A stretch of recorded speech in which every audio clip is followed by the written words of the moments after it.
नमस्कार, आपका जिला, आपकी खबर लिए आपके साथ मैं वनामिका अजय मिश्रा। पंचकुला के इंद्रधनुष ऑडिटोरियम में नशा मुक्ति को लेकर जागरूकता कार्यक्रम का आयोजन किया गया। इस कार्यक्रम में विधानसभा अध्यक्ष ज्ञानचंद गुप्ता ने मुख्य अतिथि के रूप में शिरकत की। इस मौके पर ज्ञानचंद गुप्ता ने घोषणा करते हुए कहा कि नशा मुक्ति अभियान अवधि 1 महीने के लिए बढ़ाई जा रही है। इसके साथ ही उन्होंने पंचकुला को उत्तर भारत का सबसे शांतिपूर्ण और सुरक्षित शहर बताया। कार्यक्रम के दौरान बताया गया कि जो डीसीपी साहब ने न केवल जो मुकदमे दर्ज करके लोगों को अरेस्ट किया है, बल्कि जो इससे प्रॉपर्टी लोगों ने कमाई है उस प्रॉपर्टी को भी कानून में कॉन्फिस्केट करके और जब्त कराया गया है। तो फाइनेंशियली जो इनकी कमर को तोड़ने का काम पंचकुला पुलिस ने किया है, ये बड़ा काबिल तारीफ काम है। पंचकुला मिड टाउन सदैव पुलिस प्रशासन के साथ कैंपेन चलाता रहा है, चाहे वो प्लास्टिक फ्री पंचकुला हो, चाहे वो ड्रग फ्री पंचकुला हो, या हम और भी सामाजिक कार्य जैसे आर्टिफिशियल लिम्ब है किसी के लिए प्रोवाइड करना, या किसी की हार्ट सर्जरी कराना है, किसी कैंसर पेशेंट का ट्रीटमेंट कराना है, तो हम हमेशा इसी तरीके के कार्य करते रहते हैं। और पंचकुला पुलिस के साथ तो हमारे काफ़ी कैंपेन्स ऑलरेडी चल रहे हैं, चाहे वो वुमेन डे सेलिब्रेशन को लेकर हो या हमारा ड्रग्स फ्री को लेकर हो, प्लास्टिक तो हमारे ऑलरेडी कैंपेन चल रहे हैं और हमेशा चल रहे हैं।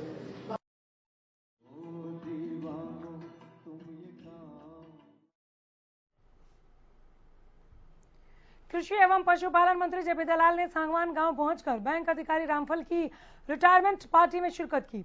कृषि मंत्री से जब निकाय चुनाव पर जेजेपी बीजेपी अलग चुनाव लड़ने की चुनौतियों के बारे में पूछा गया तो उन्होंने कहा कि देश में जितने भी चुनाव होते हैं बीजेपी सरकार की नीतियों से आमजन प्रभावित है। आज भी पीएम मोदी ने 10,000 करोड़ किसानों के खाते में 20,000 करोड़ रुपए डाले हैं। पहली बार देश में टैक्स का पैसा गरीबों के कल्याण के लिए खर्च हो रहा है।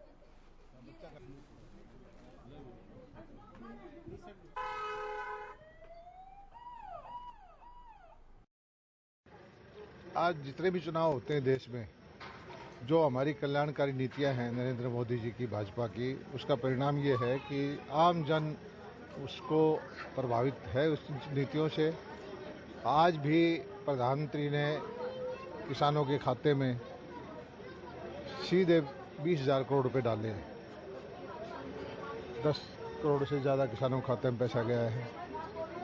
और इसी तरह से जनधन अकाउंट 45 करोड़ खुलवाए हैं, गैस के सिलेंडर बंटवाए हैं, गरीब कल्याण की योजनाएं बनाई हैं, जो अंत्योदय परिवारों के लिए योजनाएं बनाई है। पहली बार ऐसा है कि सरकार टैक्स का पैसा सबसे ज़्यादा गरीबों के ऊपर खर्च कर रही है।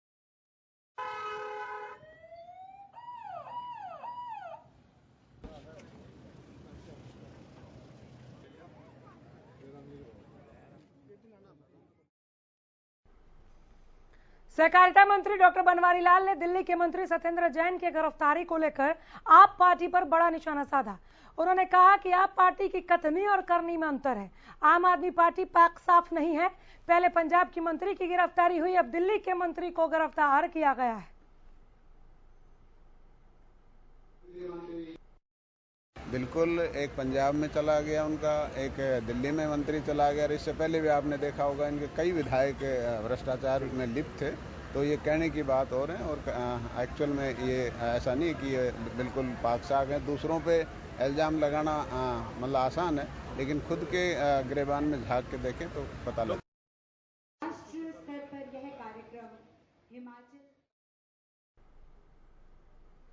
गोहाना में नगर परिषद चुनाव को लेकर नामांकन दाखिल करने का काम शुरू हो गया था, लेकिन नामांकन के पहले दिन एक भी उम्मीदवार ने अपना नामांकन दाखिल नहीं किया। दूसरे दिन एक पार्षद उम्मीदवार ने अपना नामांकन दाखिल किया, जिससे नामांकन का खाता खुल गया। वहीं दूसरी ओर चुनाव आयोग के आदेश के बाद गोहाना लघु सचिवालय में नामांकन के आसपास की सुरक्षा को भी बढ़ा दिया गया है।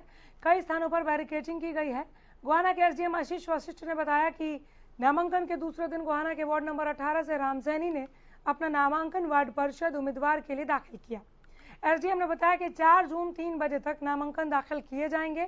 इसके बाद 6 तारीख को फर्मों की छटनी होगी और 7 जून को सिंबल अलॉट किए जाएंगे। कल से स्टार्ट है और आज दूसरे दिन हमारे पास एक नामांकन जो म्युनिसिपल काउंसिल की मेंबरशिप के लिए आई है। सर कौन से वार्ड है? राम सिंह नाम के कैंडिडेट हैं जो वार्ड नंबर 18 से उन्होंने नामांकन। देखिए, हम जो भी इलेक्शन को कंटेस्ट करने वाले कैंडिडेट्स हैं उनसे रिक्वेस्ट करें कि जल्दी से जल्दी अपना नामांकन भरें और 11 से 3 बजे का टाइम है और सिर्फ हमारे पास कल का और 3 और 4 ये तारीखें बची हैं और जल्दी से जल्दी अगर नामांकन होंगे तो उसमें कोई है फैजाड या कोई कमी होगी तो टाइमली उसको दुरुस्त किया जा सकता है। मैंने वार्ड नंबर 18 से पार्षद पद के लिए फार्म जमा किया है। हाँ, पहला फार्म आपका भरा गया? पहला फार्म मेरा भरा गया है, इसके लिए मेरे को बड़ी किसी पार्टी से रहेगा या आज़ाद न मिलन लड़ोगे? हम आज़ाद उम्मीदवार हैं। क्या मुद्दे लेके चलोगे? समाज के लिए मतलब समय पर पानी, समय पर सफाई, समय पर मतलब बुढ़ापा पेंशन, समय पर विधवा पेंशन उनको बनाया जाए और वार्ड के लाइट वगैरह के मुद्दे, विकास कार्य का विकास के मुद्दे। फरीदाबाद की रहने वाली महक जैन ने यूपीएससी में 17वीं रैंक हासिल कर न सिर्फ फरीदाबाद बल्कि पूरे हरियाणा का नाम रोशन किया है। महक के यूपीएससी पास करने पर उन्हें बधाई देने के लिए कैबिनेट मंत्री मूलचंद शर्मा उनके घर पहुंचे और मिठाई खिलाकर महक को बधाई दी। इस मौके पर उन्होंने कहा कि मोदी और मनोहर सरकार की शिक्षा नीति का परिणाम है कि आज बेटियां आगे निकल रही हैं। उन्होंने कहा कि बेटी बचाओ बेटी पढ़ाओ का अभियान साकार होता दिख रहा है। वहीं महक ने युवाओं को संदेश देते हुए कहा कि लक्ष्य हासिल करने के लिए युवाओं को धैर्य रखनी चाहिए।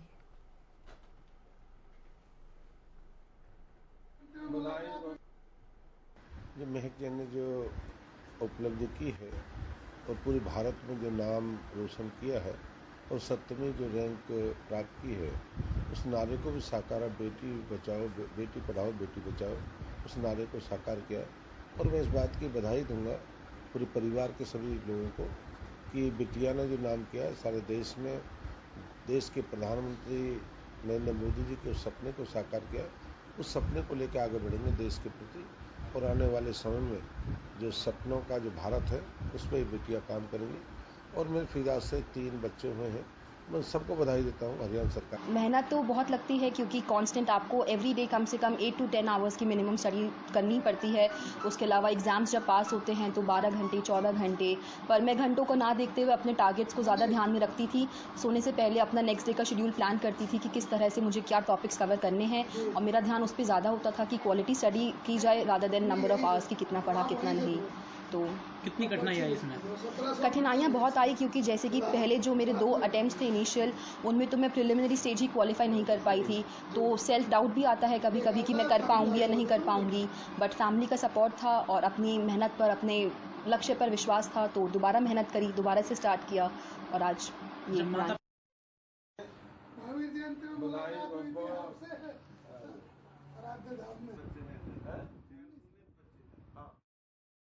महक से मिलने पहुंचे और उन्हें बधाई दी।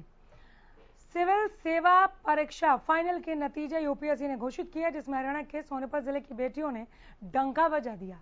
करीब 4 लड़कियों ने सफलता के झंडे गाड़ते हुए अपने माता पिता के साथ जिले का, न सिर्फ जिले का, हरियाणा का नाम रोशन किया। इनमें खरखौदा के जरो वाली प्रतिभा दहिया ने 55वां रैंक, निजामपुर के रहने वाली उत्तम ने 121वां, गुड़मंडी की गरिमा गर्ग ने 220वीं रैंक और सेक्टर 23 की रहने वाली निधि ने 524वां रैंक हासिल किया। सिरसा की लाडलियों की सफलता पर परिजन फूले नहीं समा रहे। घर पर रिश्तेदारों और जान पहचान वालों का बधाई देने के लिए तांता लगा हुआ है। बता दें, यूपीएससी में 55वां रैंक हासिल करने वाली प्रतिभा दहिया के पिता ओम प्रकाश किसान हैं। उनके पिता ओम प्रकाश का कहना है कि बेटी ने गौरवान्वित होने का दोहरा अवसर दिया है। उसका 55वां रैंक आया है ऑल इंडिया में और जी अभी वो इस टाइम आईपीएस की ट्रेनिंग ज्वाइन किए हुए हैदराबाद में, उसको 3 महीना हो गया थी और हमें उसकी उम्मीद से भी ज़्यादा जो उसने हमारा सपना पूरा किया जी। और हमारे को बहुत हर्ष उल्लास है, सब हमारे गांव वाले यार, उसके टीचर, उसके गुरुजी, रिश्तेदार सब खुश हैं जी। यूपीएससी परीक्षा में रोहतक के सेक्टर 3 में रहने वाले पुलकित बलहारा ने पूरे देश में पहली बार ही 65वां रैंक हासिल किया, तो वहीं केवल ऑपरेटर की बेटी अनुराधा ने तीसरी बार में 286वां रैंक हासिल किया। दोनों ने ही इस मुकाम को हासिल करने का श्रेय अपने माता पिता को दिया है। जहां पुलकित युवाओं के लिए काम करना चाहती हैं, वहीं अनुराधा महिलाओं को सशक्त बनाना चाहती हैं।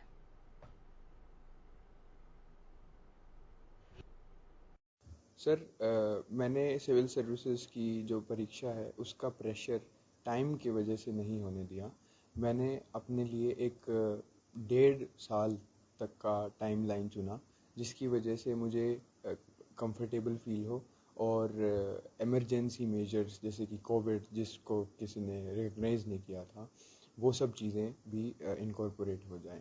और मुझे ऐसा लगता है कि स्ट्रेस, प्रेशर, टेंशन, एंग्जाइटी, इन चीज़ों से अगर दूर ही रहा जाए तो इससे सिविल सर्विसेज की जो प्रिपरेशन है वो काफ़ी बेटर, स्मूथ तरीके से चलती है। ये सारा जो है इसका शुरू से ही इंस्टिंक्ट इसमें ऐसे हैं कि स्टार्टिंग से ही ये जो भी चीज़ चुनता है उसमें पूरा डेप्थ में जाता है। तो बस हम तो थोड़ा सा एक जस्ट उसको मोटिवेट करते हैं। बाकी बहुत सारे मोटिवेशन फैक्टर्स होते हैं। My parents, my teachers also, जिन्होंने पहली बार मुझे बताया था that I can give this exam and I can clear this exam, तो वो कॉन्फिडेंस आया था। टीचर्स, पेरेंट्स, फ्रेंड्स, सबका ही है। और प्रेरणा तो मेरी मम्मी ही है, हु इज़ द रीज़न जिनकी वजह से आई एम हियर। बेटी को प्रति यही कहूँगा कि उसकी मेहनत रंग लाई है। उसका बचपन से ही पढ़ाई में मन ज़्यादा था। मैं इसको कभी नहीं कहा, सपोर्ट ही किया, लेकिन भगवान का बहुत बहुत शुक्र है कि मेरे घर में इतने अच्छे भगवान जी ने प्रेरणा दे कि इसको आगे तक कामयाब किया।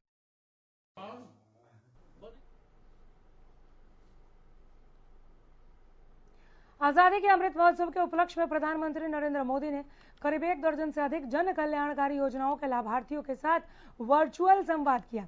प्रधानमंत्री ने गरीब कल्याण योजना के लाभार्थियों से वर्चुअल संवाद कर उनका अनुभव जाना और लाभार्थियों को आगे बढ़ने की शुभकामनाएं भी दी। राज्य स्तरीय कार्यक्रम करनाल के डॉक्टर मंगल सेन ऑडिटोरियम में आयोजित हुआ, जिसमें सांसद संजय भाटिया ने बतौर मुख्य अतिथि दीप जलाकर कार्यक्रम का शुभारंभ किया।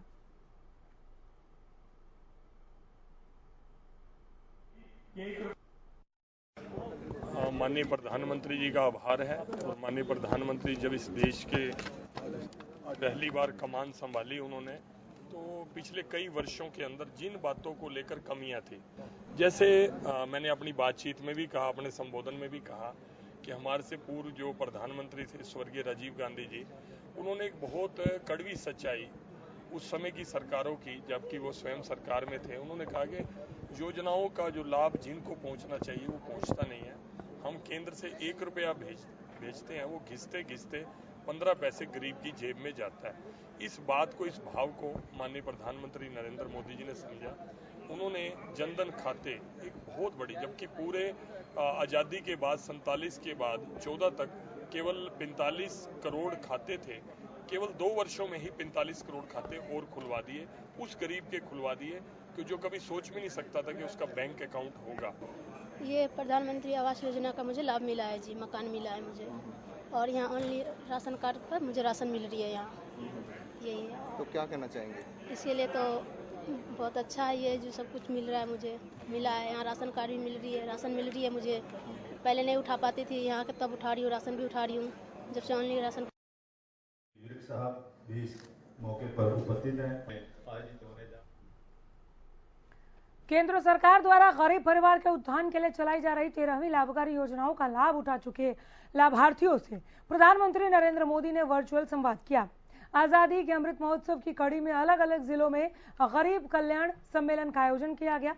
लाभार्थियों ने बताया कि सरकार की तरफ से आयोजित की गई लाभकारी योजनाओं के चलते गरीब परिवार के जीवन में सुधार हुआ है।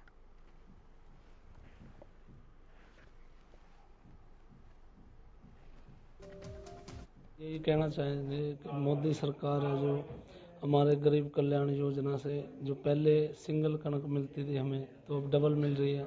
बहुत बहुत धन्यवाद करते हैं मोदी जी का। और जो हमारे पहले कार्ड नहीं थे, बच्चों के नाम नहीं चढ़े थे, अब वो सभी योजनाएं हमें मिल रही हैं, तो हम बहुत बहुत धन्यवाद करते हैं मोदी जी का। सम्मेलन आयोजित किया गया था जिसका कि सीधा शिमला से सभी जिले जुड़े हुए थे, पूरे भारतवर्ष में ही, और हमारे यहाँ सभी जिले पे जुड़े हुए थे। और जो सरकार की फ्लैगशिप प्रोग्राम्स हैं सेंट्रल गवर्नमेंट की, उसके जो बेनिफिशरीज हैं, ऐसे बेनिफिशरी जिन्होंने कि मल्टीपल स्कीम्स में बेनिफिट उठाया है और अपने जीवन में प्रगति की है, ऐसे सारे बेनिफिशरीज को बुलाया गया था। हमारे यहाँ पे 100 के करीब बेनिफिशरीज आए हुए थे जो कि विभिन्न स्कीमों से लाभ उठाया है। लगातार वर्चुअल प्रधानमंत्री से जुड़ने का अवसर मिला।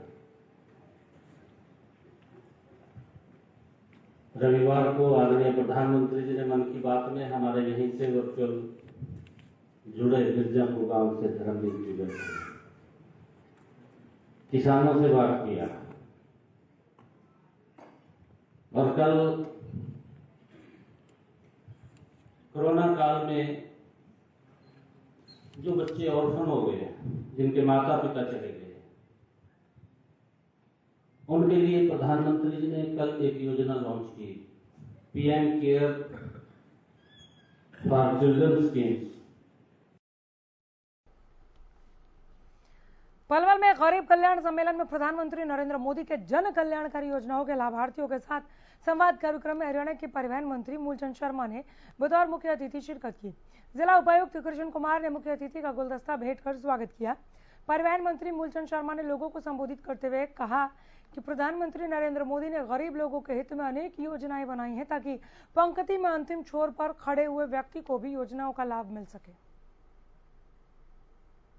उसके प्रधानमंत्री आदरणीय नरेंद्र मोदी जी ने अंतिम व्यक्ति, जो अंतिम पंक्ति में खड़ा हुआ व्यक्ति है, जो सरकार की तरफ आस लगा कर बैठा हुआ है और ये सोचता है कि सरकार की योजनाएं जो है वो कब तक हम तक पहुंचेंगी, ऐसे लाभार्थियों का एक प्रोग्राम आयोजन आज किया गया है और जन जन तक हमको भी पहुंचाना है।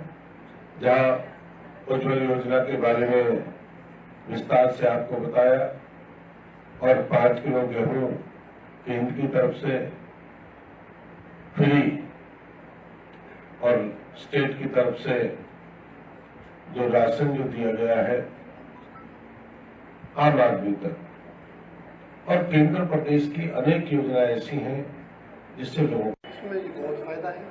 जैसे कि साल भर में 6,000 रुपये किसान को मिल रहे हैं, 2,000 4 महीने के बाद मिल जाते हैं, उससे किसान को बहुत फायदा हो रहा है। बाकी अन्य और भी हैं योजनाएं, जैसे कि राशन कार्ड संबंधित है या फिर जो भी और अच्छी योजना है किसान जिनका फायदा उठा रहे हैं।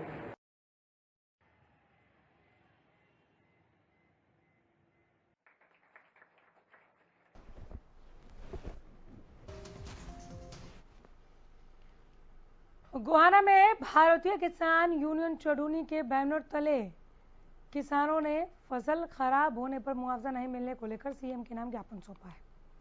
यह ज्ञापन बीकेयू के प्रदेश उपाध्यक्ष सत्यवान नरवाल के नेतृत्व में किसानों ने एसडीएम को सौंपा। सत्यवान नरवाल के इन्होंने आरोप लगाया कि प्रधानमंत्री फसल बीमा योजना के तहत किसानों के साथ बड़े पैमाने पर धोखा हो रहा है। किसान के खाते से फसल के बीमा के पैसे काट लिए जाते हैं। जब मुआवजे की बारी आती है तो बीमा कंपनी खराब फसल का बीमा देने से मना कर देती है कि उनके पास फसल बीमा की रकम जमा नहीं हुई। क्योंकि सरकार बार बार किसानों को ये कहती है कि सरकार के विरोधी है, काम नहीं होने दे रहे, इस करके बहुत सारे आदमी है वो वापस भेज दिए। लेकिन एक बहुत ही गहरी समस्या है, एक तरफ तो बैंक ने हमारा बीमा काट लिया, दूसरी तरफ बीमा का खेत भी खराब हो गया, अब पैसा भी गया और खेत भी खराब हो गया, समाधान कहीं नहीं हो रहा है। ये एक बैंक के नहीं, बहुत सारे बैंकों में ये हाल है और एक साल से नहीं है, कई साल से चल रहा है। बीमा लेके कह रहे हैं अगर पैसे बच गए तो सबके पोर्टल पर दिखाते हैं, अगर उन्हें घाटा होता दिखा है तो कहते हैं बैंक जरा पोर्टल पर चढ़ रहा नहीं करा, यानी किसान पर तो मार होगी, फसल भी खराब होगी, उसके बाद मेरे भाई वो बैंक का पैसा भी कट गया। अब किसान कोर्ट के अंदर ज्ञापन सौंपने के लिए क्या ऐसा मसला फंस गया जिसमें आप ज्ञापन देने आए? देखिए, मसला ये है, मसला बहुत गंभीर है। बीमा कंपनियों ने किसानों को लूट लिया है और इस लूट के खिलाफ हम सरकार को अवगत कराने के लिए ज्ञापन दिया गया है, माननीय मुख्यमंत्री को दिया है, माननीय एसडीएम महोदय को दिया गया है कि हमारे इलाके की गंभीर समस्या क्या है कि जिन भी किसानों का क्रेडिट कार्ड है, जो लोनी किसान है, उनका अपने आप बैंक के किसान काट लेता है प्रीमियम, और प्रीमियम तो काट लेता है और बहुत सारे किसानों का जो बीमा कंपनी है उसके पोर्टल पर पैसा जमा नहीं होता। वो जब अगर फसल खराब हो जाती है तो तब वो बीमा कंपनी कहती है कि हमारे पास पैसा आया ही नहीं, बीमा कंपनी कहती है हमारे पास पैसा आया नहीं, बैंक वाले के पास जाते वो कहते हैं कि हमने बीमा कंपनी के पास भेज दिया है। किसान दर दर की ठोकरें खाता है और इसलिए आज किसान बहुत सारे किसान आत्महत्या करने।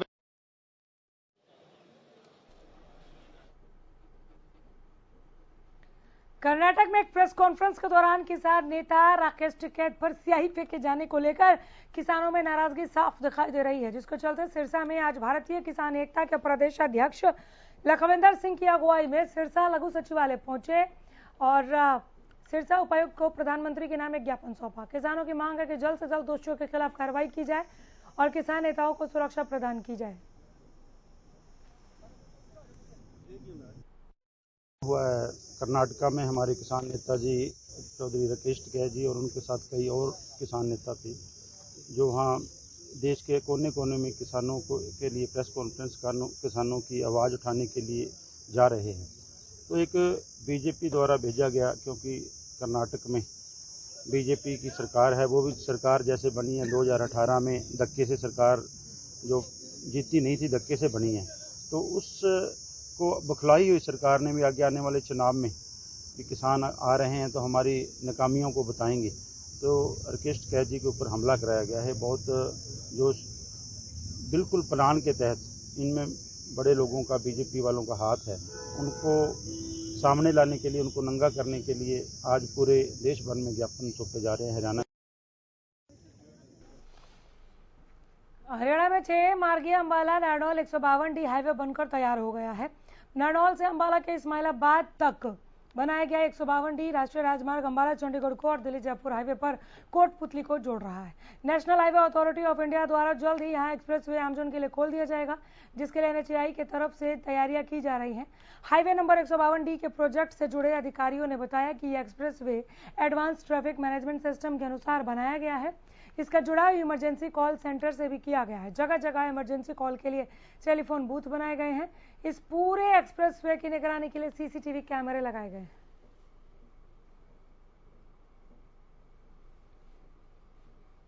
ये जो जी इस्माइलाबाद से नारनौल तक का हमारा हाईवे है, ये 227 किलोमीटर लंबा हाईवे है। इसके अंदर 8 पैकेजेस हैं, तो सब जगह ये इस टाइप के जो ट्रॉमा सेंटर हैं 3 जगह बनाए गए हैं, लेफ्ट में भी और राइट में भी। तो इसके ट्रॉमा सेंटर के साथ साथ यहाँ पे बाकी फैसिलिटी भी हैं, जैसे बच्चों के खेलने के लिए पार्क है, RO वाटर है, टॉयलेट ब्लॉक है, फूड कोर्ट भी है, ढाबा अलग से है, पेट्रोल पंप है। ये सारी चीज़ें फैसिलिटी यहाँ पे मिलेंगी। सर्विस सेंटर भी है बाइक्स का, ऑटोमोबाइल्स का, इन सब का। तो यहाँ पे ये जो एजेंसी को दे दिया गया है टेंडर इसका, तो धीरे धीरे ये काफ़ी।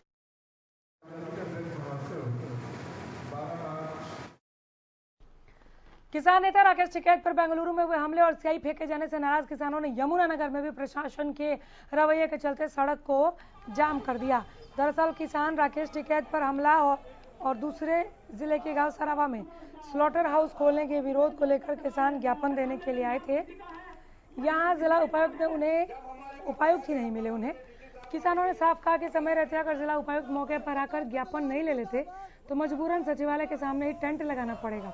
टेंट की बात सुनते ही जिला उपायुक्त शिक्षा मंत्री के कार्यक्रम से हटकर तुरंत मौके पर पहुंच गए, ज्ञापन लिया। हमारी मांग तो सिर्फ ज्ञापन देने की थी, कोई हमारी ऐसी डिमांड नहीं थी कि आज ही पूरी की जाए, भी अधिकारी ने आज ही इसको पूरा करना है। हम तो ज्ञापन लेकर आए थे, 2 ज्ञापन थे। जो सरावा के अंदर बुच्चड़ खाना लगने जा रहा है उसको बंद किया जाए, और जो टिकैत साहब पर हमला हुआ है वो दोषियों को सजा दी जाए।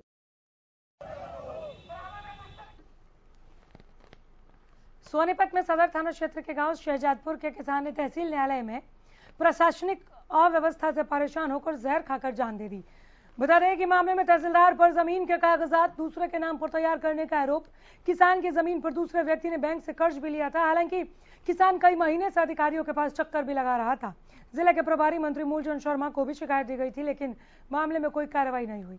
वही किसान की मौत होने पर पुलिस अधिकारियों ने संज्ञान लिया और 9 लोगों पर मामला दर्ज किया गया है।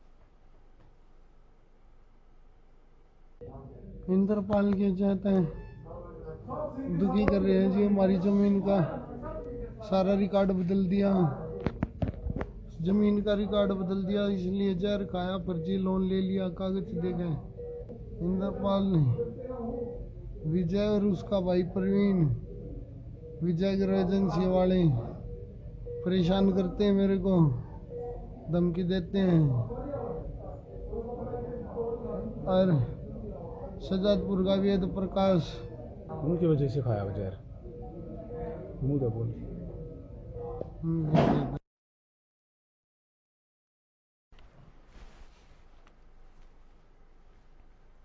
बुलेटिन में इतना ही। नमस्कार।